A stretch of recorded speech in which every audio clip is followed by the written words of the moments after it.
I'm noticing a trend with a lot of people that are talking about that young lady joining that D9 organization.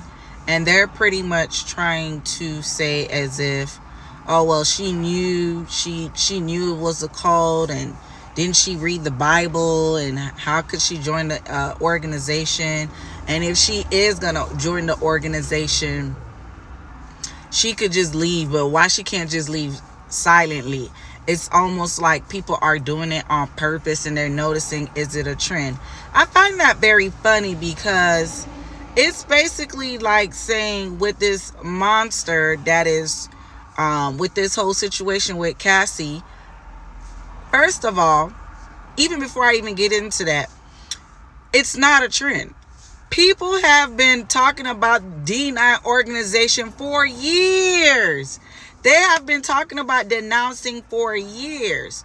But again, we're dealing with people who A, don't know anything about the faith, or B, like to talk about the faith without having any knowledge about the faith, or C, they think they know how God does things, and because of that, they think they could put parameters with their eyes and with their views on how God allows an appointed time for something.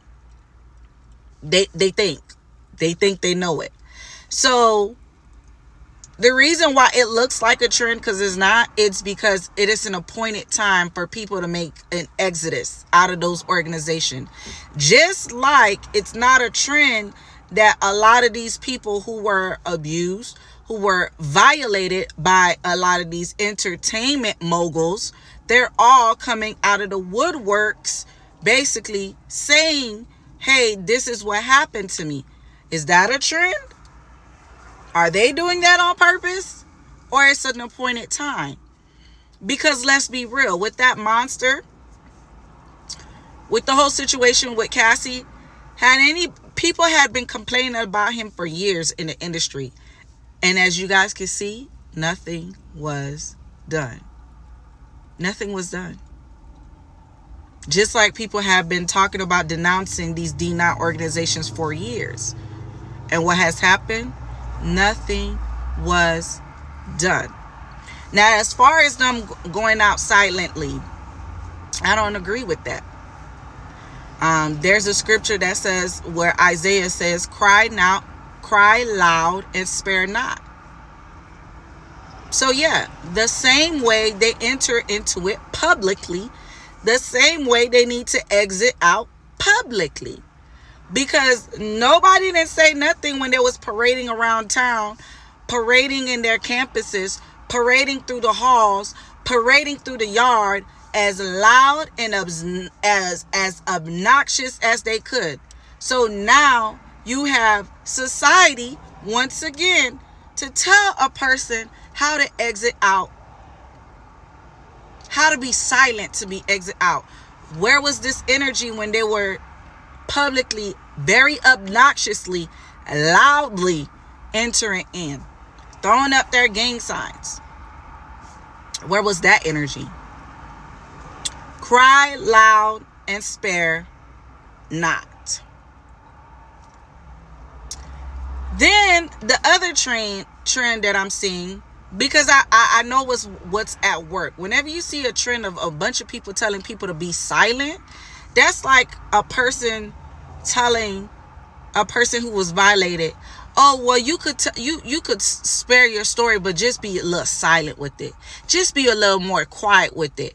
You've been at it way too long. Don't that sound familiar? Don't that sound familiar? Listen, it's not a trend. And if you are watching this video and you're a part of this organization, if at any moment you feel discouraged because of how many people who don't understand, when a person truly submit their life to Christ, they don't understand the works. They think they understand the works, but they don't understand the works. Listen, don't be discouraged. What you see with these people trying to silence you, that's just the works of the enemy. Telling a person how to exit out, that's just the works of the enemy. And for a lot of them that like, oh, well, didn't they not read the Bible? Let's be for real. Half of these people when they were young did not read the Bible. Half of the people that was going to church didn't listen to any of the sermons. They were dragged to church by their parents. So now that they're taking their own accountability and they're actually seeking a relationship with Jesus Christ, they're actually seeking a relationship with God. Now they are more aware of what they're doing. Yes, they're taking the accountability measure to say, listen, I got into something, I need to get out.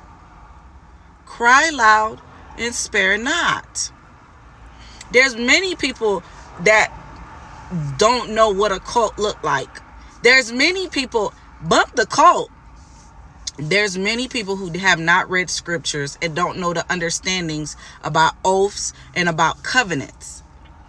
And if your favorite pastor, your most popular community pastor, your most popular community teacher did not talk about that, how would they know?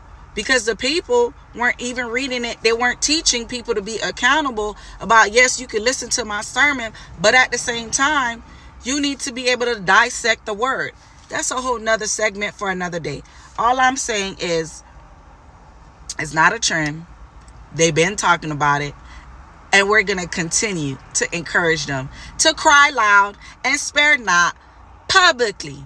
How obnoxious they was with it going in, they need to be just as obnoxious going out. Be blessed.